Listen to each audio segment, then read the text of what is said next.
Hello everyone, how are you doing?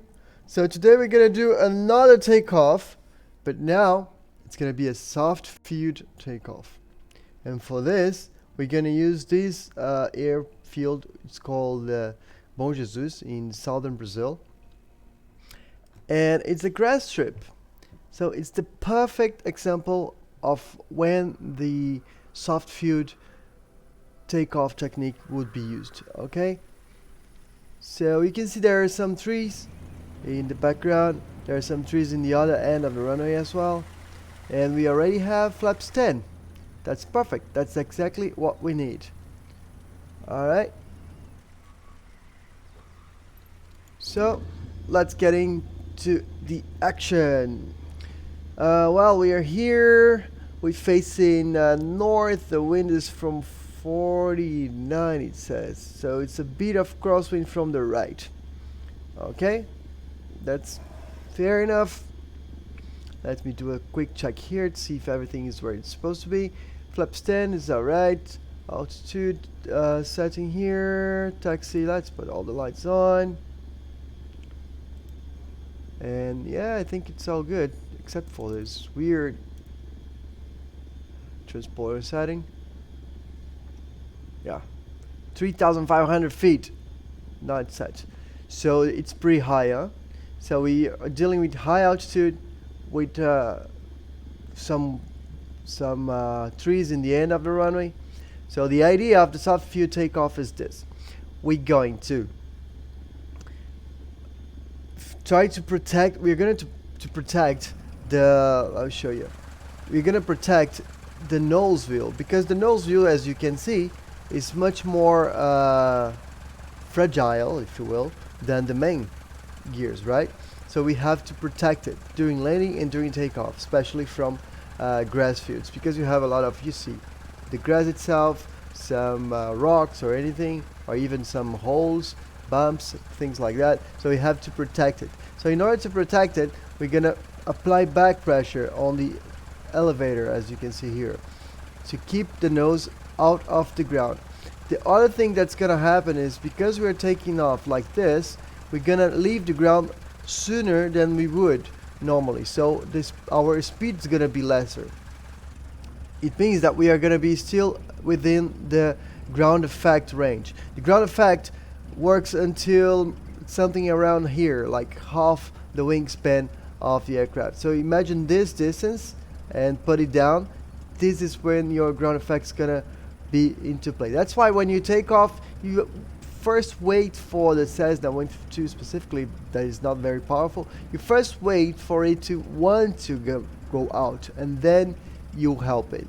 You do not rotate like you would do in a jetliner, for example, because you have to make sure that you have actually enough lift to take off and leave the ground effect. All right.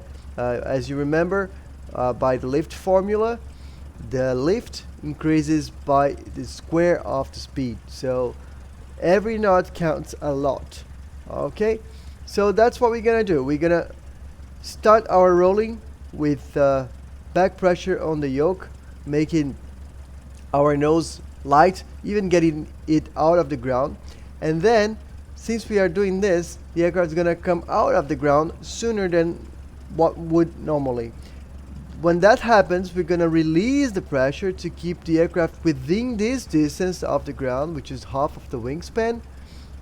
And then when we accelerate it through our VY of 67 knots, we're going to pitch up for the VX of 55.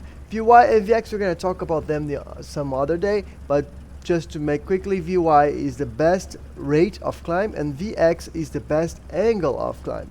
So what's the difference between them? The VY gives you the fastest way to get to a higher speed, and the VX gives you the shortest way, which means in VX you're gonna cover less ground while climbing. Alright, so let's get back inside. Let's get ready. Okay, my rudder is here, it's all set. Let me get the parking brake out. Good. And now we are ready to go. So first of all, let me just do something else here before we go. We are 3,500 feet, remember? Above 3,000 we have to lean the mixture to get the best performance of the engines. Let's see where it goes. I think here around 50% is good. So ready? Brakes off. And I keep my nose up.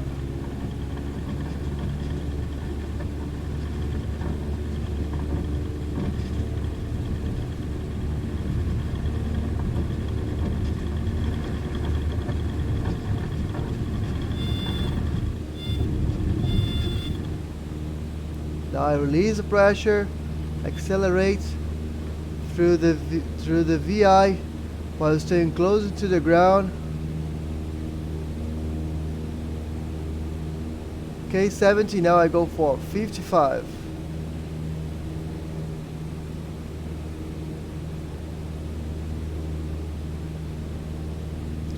So now I'm assured that I just cleared the obstacles in the end of the runway. I can accelerate again and of course put my flaps up and then continue on a normal climb. So this is how we do with the soft fuel takeoff, alright? Hope you have enjoyed. See you next time.